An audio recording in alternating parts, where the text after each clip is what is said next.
يقيني ومحمدا رسول الله ويقيني. سلوک کا جو راستہ ہے وہ حال کا راستہ ہے، قول کا نہیں۔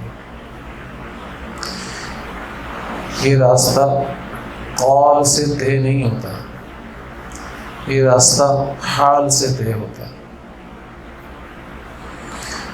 اور قبر کے اندر بھی جب سوالات ہوں گے تو صرف قول کے اوپر چھوڑ دیا نہیں جائے گا، بلکہ قبر کی منزل کو بھی اگر طے کرے گا بندہ تو اپنے حال سے طے کرے گا، قول سے طے نہیں کر سکتا۔ اسی طریقے سے حشر کے میدان کے اندر بھی قول سے ہی فیصلہ نہیں ہوگا صرف، بلکہ حال سے فیصلہ ہوگا۔ کیا مطلب ہے کہ اگر میں یہ کہتا رہوں کہ اللہ ایک ہے، اللہ ایک ہے، اللہ ایک ہے، تو اس بنیاد کے اوپر نہ میری قبر کے اندر نجات ہے، نہ میرے حشر کے میدان کے اندر نجات ہے، نہ آخرت کے کسی بھی جگہ پر کہیں کسی جگہ نجات نہیں۔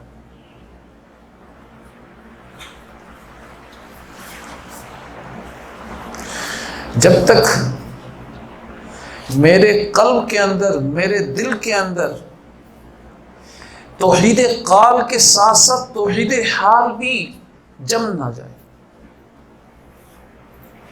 میں توحید قال کو تو لے کر چل رہا ہوں لیکن توحید حال کو لے کر نہیں چلوں گا تو صرف توحید قال مجھے بچا نہیں سکتی۔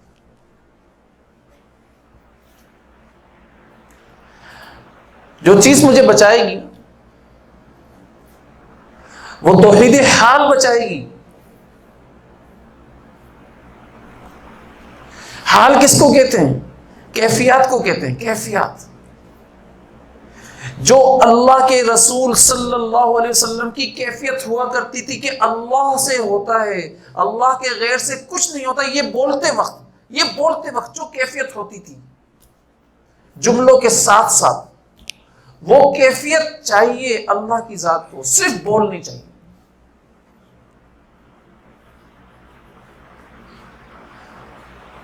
اگر میرے بول ویسے ہیں لیکن میرا اندر کا حال ویسا نہیں ہے تو یقین جانیے گا کہ میں ناکام ہوں، آخرت کا ناکام ترین شخص، ناکام ترین شخص۔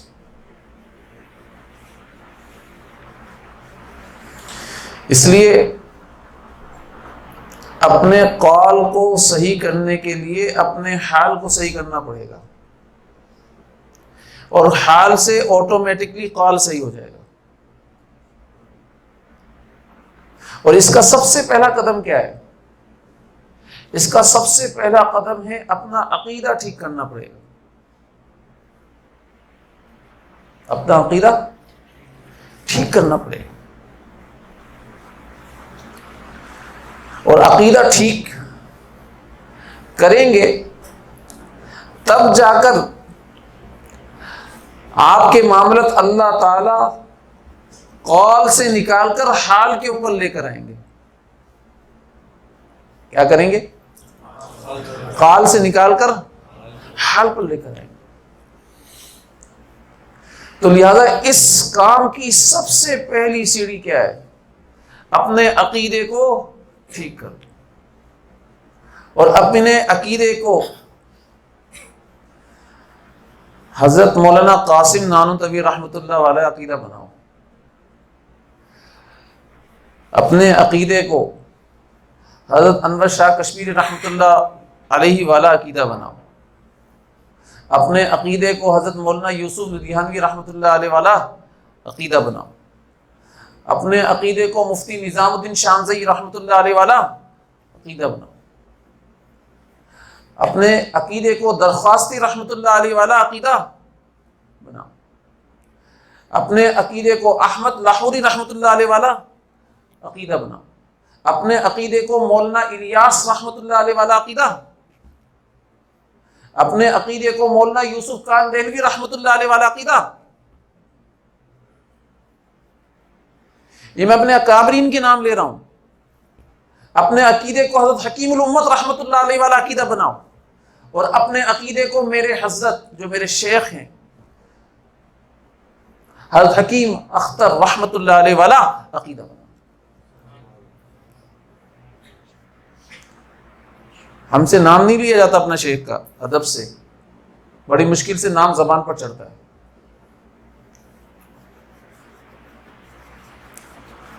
حضرت فرمایا کرتے تھے کہ اگر کوئی شخص صرف صفر صفر صفر صفر لکھ رہا ہے تو بتاؤ کوئی ہنسا بن رہا ہے؟ اس کو پلس کرو گے کیا بنے گا؟ جواب کیا آئے گا؟ صفر ہی رہے گا نا.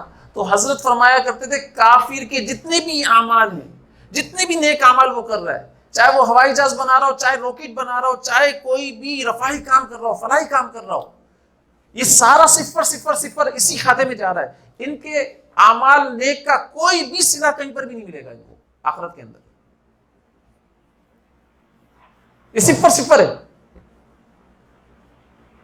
لیکن آپ نے ایک بنا دیا، ایک بنانے کے بعد آپ یہاں پر صفر لگا رہے ہیں، صفر صفر صفر دائیں جانب لگا رہے ہیں.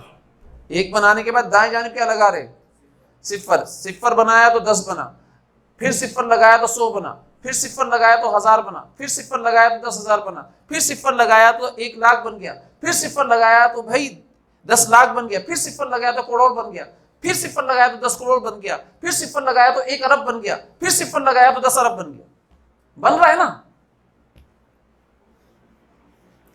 آپ کے نام اعمال کے اندر نیکیاں بڑھتی جا رہی ہیں، چڑھتی جا رہی ہیں. یہ لوگ کون ہیں؟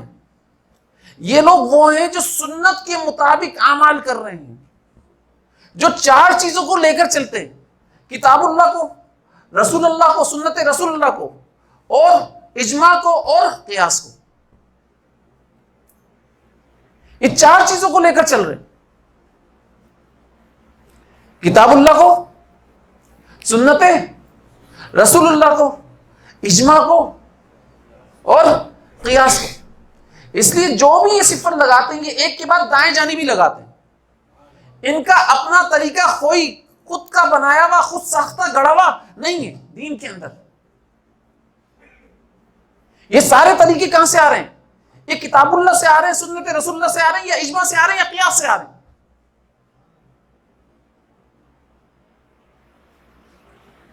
یہ 4 چیزیں ہیں، ان سب سے آ رہے ہیں یہ. لیکن ایک شخص ہے جو ایک بناتا ہے، یہ ایک کیا ہے؟ یہ لا الہ الا اللہ محمد رسول اللہ ہے. ٹھیک ہے نا. اس نے کلمہ تو پڑھ لیا ہے، لیکن ایک بنانے کے بعد الٹے سائڈ پر صفر لگا رہا ہے. صفر صفر صفر. بتاؤ کوئی ہنسا بن رہا ہے یا ایک ہی رہے گا؟ کوئی بھی ہنسا نہیں بن رہا بھائی، یہ ایک ہی رہے گا. اس کا مطلب کیا ہے کہ اس کے نامہ اعمال کے اندر کوئی نیکی نہیں ہے، کچھ بھی نہیں ہے. اس کا نامہ اعمال کوڑا ہے. صرف اس نے کلمہ پڑھ لیا ہے. اور کلمے کے تقاضے کیا ہیں، اور حضور اکرم صلی اللہ علیہ وسلم کی سنتیں کیا ہیں، یہ اس سے کوئی اس کو سروکار نہیں.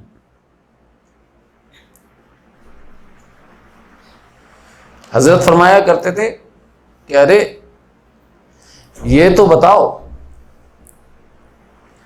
کہ ایک درزی کو اگر آپ کپڑا دے کر آؤ اور ناپ کا سوٹ بھی دے کر آؤ اور ڈیزائن بھی بتا کر آؤ، اور وہ ناپ سے کپڑے کو سی رہا ہو، لیکن آپ نے جو کپڑا دیا تھا اس میں سے کچھ بچ جائے، اور وہ اس کپڑے کو جو بچا ہوا ہے آستین کے اندر لگا دے، آپ کی آستینوں کو لمبا کر دے، تو آپ اس سے لڑو گے نہیں لڑو گے؟ آپ اس کو چھوڑ دو گے کیا؟ بھائی آپ بولو گے نا کہ میں نے جو تجھے ناپ دیا تھا اس ناپ کے مطابق بنانا چاہیے تھا، جو میں نے تجھے ڈیزائن دیا تھا اس ڈیزائن کے مطابق بنانا چاہیے تھا، تو نے سارا کچھ بگاڑ دیا. اگر کپڑا بچ بھی رہا تھا تو مجھے دے دیتا واپس بھائی، لیکن اس بچے ہوئے کپڑے کو اپنی مرضی سے کیوں آگے بڑھایا تم نے، آگے کیوں لگایا تم نے، سارا ہی خراب کر دیا. تو حضرت فرمایا کرتے تھے آپ صلی اللہ علیہ وسلم یہ ہمارا ناپ ہے جو اللہ تعالیٰ کی ذات نے دیا ہے کہ بھائی اپنے آپ کو ان کے مطابق ہی بنانا ہے، اور صحابہ اکرام نے اپنے آپ کو ان کے مطابق بنا کر دکھایا. صحابہ اکرام ہمارا ناپ ہے.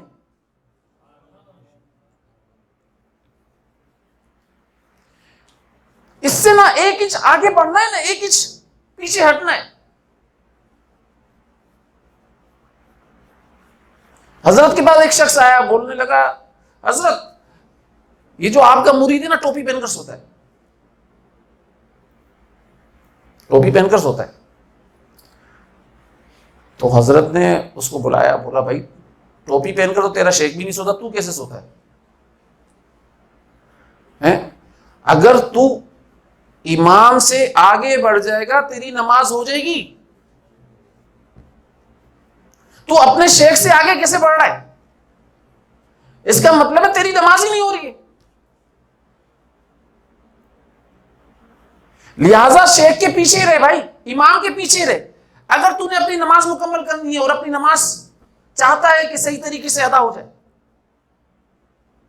تو امام کے پیچھے رہے گا. تو امام سے آگے جب تیرا شیخ ٹوپی پہن کر نہیں سوتا تو کون ہوتا ہے ٹوپی پہن کر سونے والا؟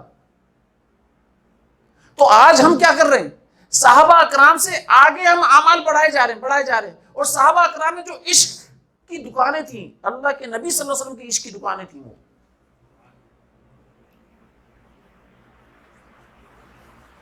ہمارے حضرت ایک جملہ بولا کرتے تھے کہ صحابہ کرام سے عشق نے بھی ادب کرنا سیکھا ہے.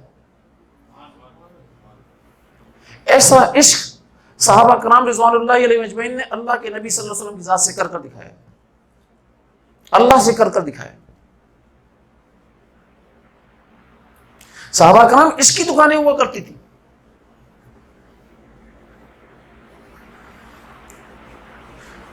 تو حضرت فرمایا کرتے تھے کہ صحابہ کرام سے کیوں آگے بڑھ رہے ہو کسی بھی عمل کے اندر، یا صحابہ کرام سے کیوں پیچھے ہٹ رہے ہو کسی بھی عمل کے اندر؟ اگر صحابہ کرام سے آگے بڑھ رہے ہو یا پیچھے ہٹ رہے ہو، یا اجماع جہاں پر ثابت ہی نہیں ہے، اپنی مرضی سے آگے بڑھے جا رہے ہو، اجماع کو بھی نہیں دیکھ رہے ہو، قیاس کو بھی نہیں دیکھ رہے ہو، ان چار چیزوں کو نہیں دیکھ رہے ہو، تو حضرت فرمایا کرتے تھے کہ اللہ تعالیٰ کے حکم سے یہ جو کام ہو رہا ہے، آپ ایک لگا کر صفر ادھر لگا، اس لیے اس کا فائدہ آپ کو نہیں ملے. تو ایک لگا کر صفر الٹے سائڈ پر لگا رہے ہیں ہم نے صفر سیدھے سائڈ پر لگانا ہے. آج ہم دیکھیں کہ ہر معاملے کے اندر اللہ کے نبی صلی اللہ علیہ وسلم کا طریقہ اور راستہ چھوڑا جا رہا ہے، ہر معاملے کے. ابھی اس سے پہلے جو مہینہ گیا ہے اس میں اللہ کے نبی صلی اللہ علیہ وسلم کے طریقے کو چھوڑا گیا، راستے کو چھوڑا گیا. اب یہ جو مہینہ شروع ہو گیا ہے اس میں بھی اللہ کے نبی صلی اللہ علیہ وسلم کے راستے کو چھوڑا جائے گا، طریقے کو چھوڑا جائے گا. تو ہمارا کام اللہ کے نبی صلی اللہ علیہ وسلم کی ذات سے ہی جنگ کرنا رہ گیا کیا؟ اعوذ باللہ من ذلک. اللہ کے نبی صلی اللہ علیہ وسلم کے طریقے کو گلا گھونٹ کر ماننا رہ گیا کیا ہمارا کام؟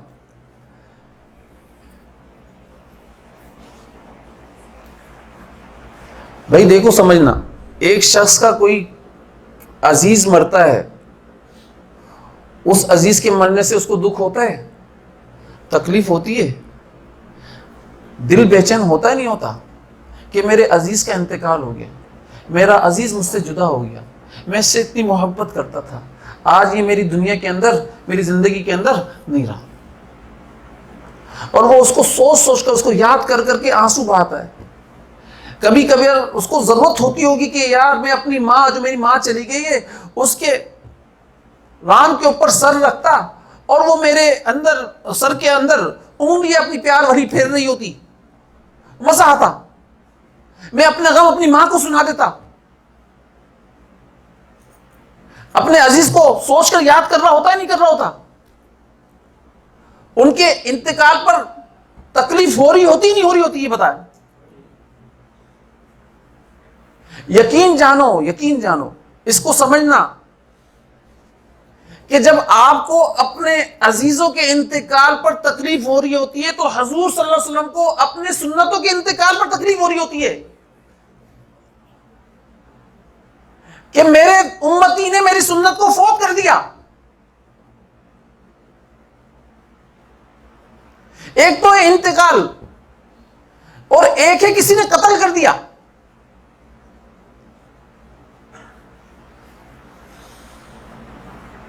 تو میں اور آپ تو سنت کو قتل کر رہے ہیں، قتل. انتقال نہیں ہو رہا، سنت فوت نہیں ہو رہی ہے، سنتوں کو قتل کیا جا رہا ہے.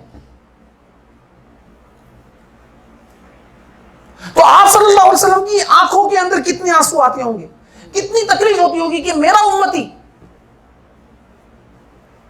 میرے طریقوں کا گلا گھونٹ رہا ہے، میری سنت کو قتل عام کر رہا ہے، اور اس کو پرواہ تک بھی نہیں ہے کہ بھائی میرا طریقہ کیا ہے ان سارے معاملات کے اندر. یہ سوچ بھی نہیں رہا،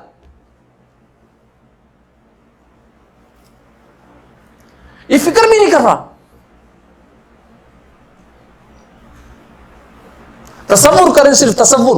آپ صلی اللہ علیہ وسلم کی آنکھوں کے اندر آپ صلی اللہ علیہ وسلم کے طریقے کو فوت کرنے کی وجہ سے آنسو آ رہے ہیں. صرف تصور کریں. اور یہ فوت کون کر رہا ہے؟ یہ قتل عام کون کر رہا ہے؟ میں اور آپ کر رہے ہیں.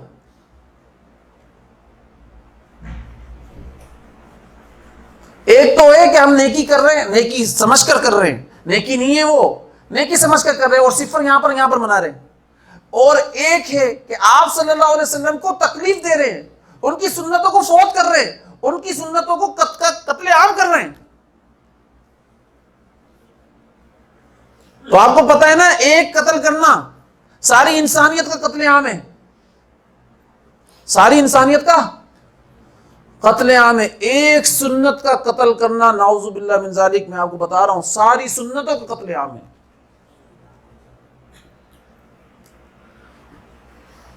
کیوں نہیں سمجھ رہے ہم لوگ؟ کب سمجھیں گے؟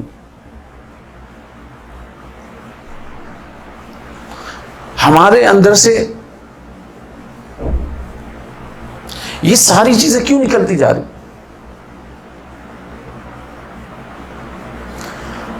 ابھی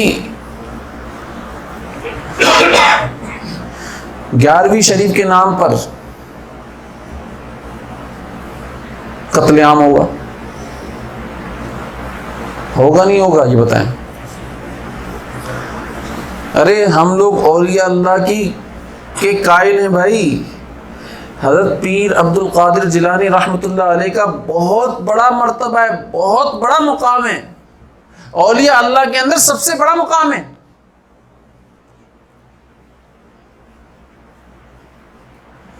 لیکن حضرت عبد القادر جیلانی رحمۃ اللہ علیہ کی تعلیمات کیا ہیں؟ اگر آپ کو حضرت عبد القادر جیلانی رحمۃ اللہ علیہ سے محبت ہے تو ان کی تعلیمات کو فالو کرو گے نہیں کرو گے؟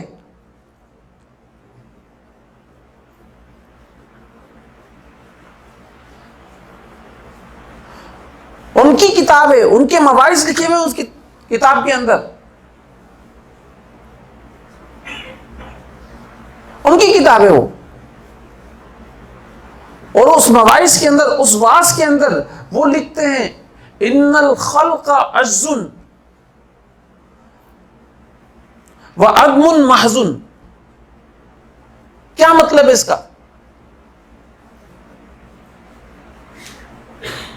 کہ یہ جو مخلوق ہے نا، یہ عاجز ہے، عاجز.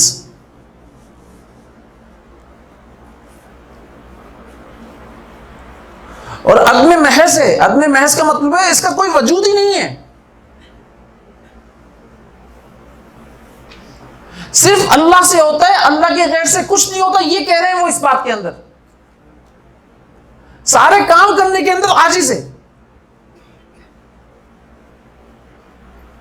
ایک بزرگ بیان کر رہے تھے, اپنے سالکین کے اندر بیٹھے ہوئے تھے, بیان کر رہے تھے. بیان کرنے کے اندر کہا کہ رات کو دودھ پیا تھا, اس سے پیٹ کے اندر درد ہو گیا.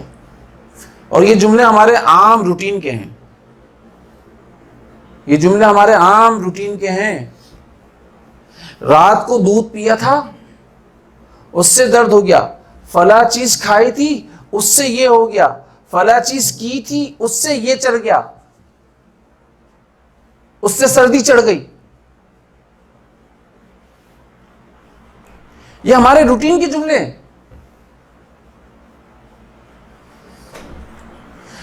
تو اللہ تعالیٰ کی ذات نے فوراً ان کے قلب کے اندر الہام کیا. اور الہام کیا کیا کہ بھائی اگر دودھ سے ہوتا ہے تو میری ذات کیا ہے, مجھ سے کچھ نہیں ہوتا. اگر تو یہی کہتا رہے گا تو حقیقت تک کیسے پہنچے گا؟ بھائی سمجھنے کی بات ہے. میرے اور آپ کی یہ جملے نا اللہ تعالیٰ کی ذات سے کاٹنے والے جملے, میرے کو حقیقت تک رابطہ جوڑنے نہیں دیں گے یہ جملے. اگر میں چاہتا ہوں میرا تعلق اللہ کی ذات سے جڑ جائے تو میں نے اپنے اندر سے یہ جملے نکالنا پڑیں گے.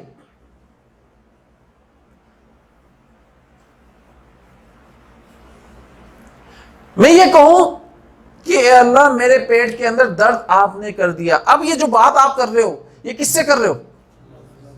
میں یہ کہوں کہ یہ دودھ پیا تھا, میرے پیٹ میں درد ہو گیا. اب یہ جو کام کر رہے ہو آپ, یہ کیا کر رہے ہو؟ یہ شرک کر رہے ہو. پیٹ میں درد دودھ کر سکتا ہے کیا؟ جب میں اور آپ یہ کہتے ہیں کہ ایک پتا بھی اللہ کے حکم کے بغیر نہیں ہل سکتا, تو میرے پیٹ کا درد اس دودھ سے کیسے ہو گیا؟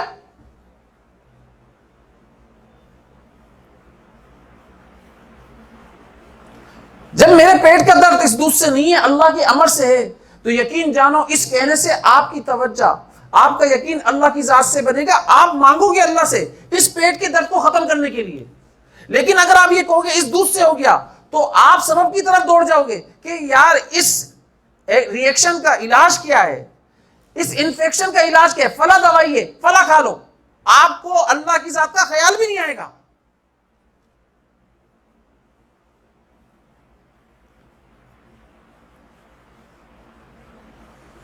بھائی مسئلہ سارا کیا ہے؟ مسئلہ یہ کہ ہم نے حقیقت تک پہنچنا ہی نہیں پہنچنا. تو حقیقت تک پہنچنے کے جتنے بھی پردے ہیں ان کو ہٹانا پڑے گا نہیں پڑے گا؟ یہ پردہ ہے. میں نے جیسے ہی یہ کہا کہ دودھ سے نہیں, یہ اللہ تعالیٰ ہی لاتے ہیں, یہ بات بھی اللہ ہی لاتے ہیں. بھائی میں اپنے بچے کے ساتھ کرکٹ کھیل رہا تھا, میں نے اس کو ہلکی بال کرائی تاکہ اس کو کھیلنا آ جائے. ہلکے بال کرائی تو وہ کھیل نہیں سکا, پھر اور ہلکے بال کر دی. میرا دل یہ چاہتا تھا کہ وہ کھیلنا سیکھ لے.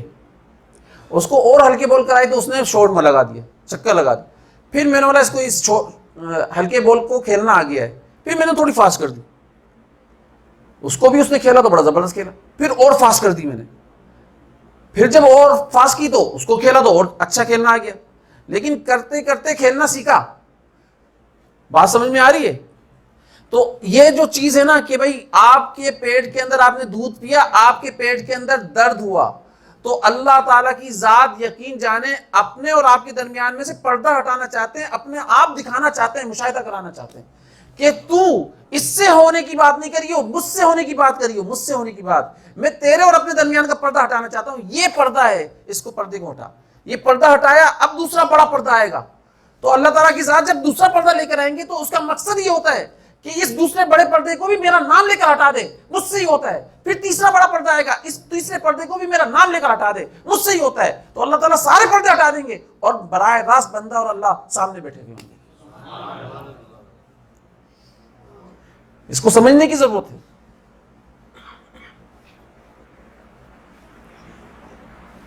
یہ تو اللہ تعالیٰ خود کرتے ہیں. اللہ تعالیٰ چاہتے ہیں کہ میرا ایمان والا بندہ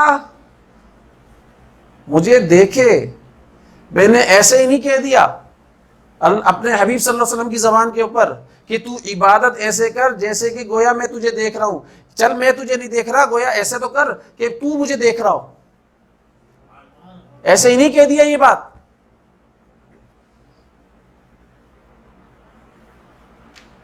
بھائی اس میں بھی راز و نیاز کی باتیں، ان جملوں کے اندر بھی اللہ تعالیٰ کی ذات جلوہ گر ہے. آپ سوچو تو صحیح. ان تعبد اللہ کأنک تراہ فإن لم تکن تراہ فإنہ یراک. کیا مطلب ہے اس کا؟ کہ بھائی تو عبادت میری ایسی کر، اللہ کر کہہ رہے نا کہ گویا کہ تو مجھے دیکھ رہا ہے. یہ کا لگایا، کا انکا ترا، کیوں کاف کیوں لگایا؟ کاف ہمارے حضرت فرمایا کرتے تھے یہ آنکھیں تیار کر رہے ہیں اللہ تعالیٰ. جیسے کسی کی آنکھوں کا آپریشن ہوتا ہے اور آنکھوں کا آپریشن ہونے کے بعد وہ کالا چشمہ لگا دیتے ہیں، بھائی تو ابھی نا دھوپ کے اندر مت جائیے، یا پھر کوئی روئی لگا دیتے ہیں یا کوئی کپڑا لگا دیتے ہیں تاکہ کوئی روشنی نظر نہ آئے اور آنکھوں کا جو آپریشن ہے وہ متاثر نہ ہو. تو اللہ تعالیٰ کی ذات یہ کاف کی پٹی لگائی ہے آنکھوں کے اوپر. ہمارے حضرت فرمایا کرتے تھے اللہ تعالیٰ کاف کی پٹی لگانے کے بعد آخرت کے اندر اس پٹی کو ہٹا دیں گے اور بولیں گے تیری آنکھیں میں نے تیار کر دی ہیں، اب مجھے دیکھ. سمجھ گئے؟ لیکن اگر اللہ تعالیٰ کی ذات نے کاف کی پٹی یہیں پر ہی ہٹا دی، پھر بھائی ہٹانے پر تو قادر ہے نا اللہ، یا نہیں ہے؟ اگر اللہ تعالیٰ نے کاف کی پٹی جو یہاں لگائی ہے آنکھیں تیار کرنے کے بعد او بولا چل تجھے یہاں پر بھی دکھاتے ہیں، اور یہاں پر دکھا دیا تو کیا بات ہے پھر؟ تو ایسے اللہ تعالیٰ کی عبادت کرو نا کہ اللہ تعالیٰ کو آپ دیکھ رہے ہو، اور اگر نہیں دیکھ رہے ہو کم از کم یہ تو سوچو، یہ تو تصور کرو وہ آپ کو. اب دونوں میں کوئی فرق ہے بات کے اندر؟ بتاؤ. ایک تو آپ اس کو دیکھ رہے ہو، چلو یہ نہیں کرتے تصور، یہ تو کر لو کہ وہ آپ کو دیکھ رہا ہے، تو بات تو فرق تو نہیں ہے نا کوئی. دونوں چیزوں کے اندر اللہ تعالیٰ کی ذات کیا کروانا چاہ رہے ہیں کہ بھائی تم میرا تصور رکھ، میری ذات کو ہی سوچ. تو لہذا بھائی ہم نے اللہ تعالیٰ کی ذات کو دکھانے کے لیے عبادت کرنا ہے. ہر چیز جو کرنی ہے وہ اللہ تعالیٰ کی ذات کے لیے کرنی ہے، وہ کسی مخلوق کے لیے نہیں کرنی ہے. اب یہاں پر ہمارا عقیدہ کیا بنتا ہے؟ اسی چیز کے اندر عقیدہ یہ بنتا ہے کہ بھائی اگر میں نے یہ 11ویں شریف نہیں بنائی تو میرے کاروبار کے اندر نقصان ہو جائے گا.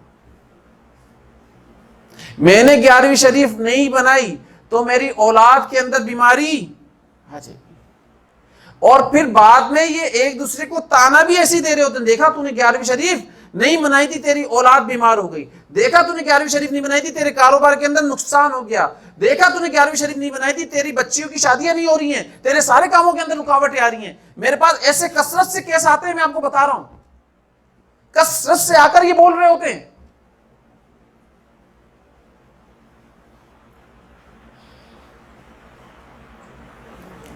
آپ کو پتا ہے نا ہم عبادت کیوں کرتے ہیں؟ اللہ کا قرب پانے کے لیے. کس کی؟ اللہ کا. اب اگر میں 11ویں شریف بنا رہا ہوں تو یہ کس کا قرب پانے کے لیے بنا رہا ہوں؟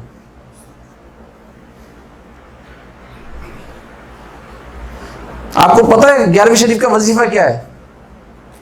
یا عبد القادر جیلانی شیئا للہ. اے عبد القادر جیلانی رحمت اللہ علیہ، اللہ کے لیے ہمیں کچھ دیجئے، ہمارے لیے کچھ کیجئے. یہ عقیدہ ہے. آپ صلی اللہ علیہ وسلم کے پاس ایک صحابیہ ہے اور انہوں نے آ کر کیا فرمایا؟ یا رسول اللہ صلی اللہ علیہ وسلم، میں اللہ کی بارگاہ کے اندر آپ کو سفارشی بناتا ہوں اور آپ کی بارگاہ کے اندر اللہ کو سفارشی بناتا ہوں۔ ایک دم آپ صلی اللہ علیہ وسلم کا چہرہ ہے انور سرخ ہو گیا غصے سے، کیا بول رہے ہو، کیا بول، اور کئی دفعہ بولا آپ صلی اللہ علیہ وسلم کے ساتھ میں، حدیث کے اندر آتا ہے کئی دفعہ بولتے ہی رہے، کیا بول رہے ہو تم، کیسی بات کر رہے ہو؟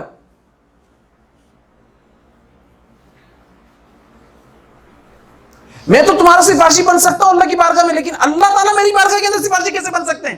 کیسی بات کر رہے ہو تم؟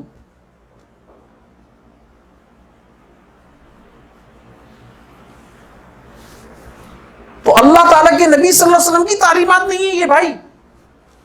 ہم اس کے اندر کیا کر رہے ہوتے ہیں؟ ہم اس وظیفے کے اندر یہی کہہ رہے ہوتے ہیں کہ اللہ تعالیٰ کی ذات کو آپ کی بارگاہ کے اندر ہم نے سفارشی بنا دیا ہے، اللہ کے واسطے اے عبد القادر جیلانی ہمیں کچھ دیجئے، تو اللہ کے واسطے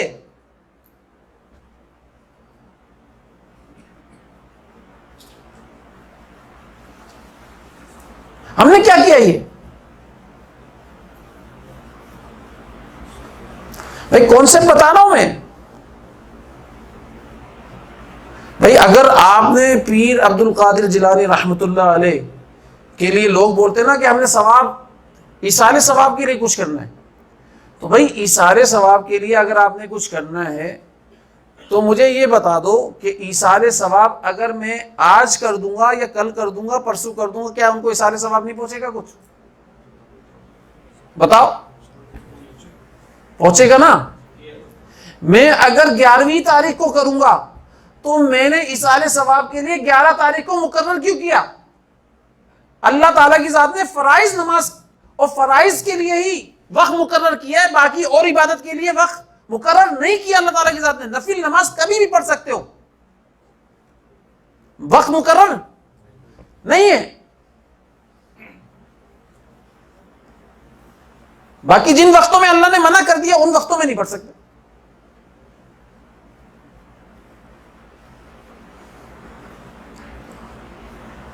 تو ہم نے نفل عبادت کے لیے وقت کو کیسے مقرر کر دیا؟ اس نفل عبادت کے لیے وقت کوئی مقرر نہیں ہے، یہی بدعت ہے، یہی بدعت ہے۔ يا ربي يا من هو مرشدي، أيقنت أن إليك مرادي وموعدي، فعشقت كل حروف كتابك مهتدي ومقتدي بنبي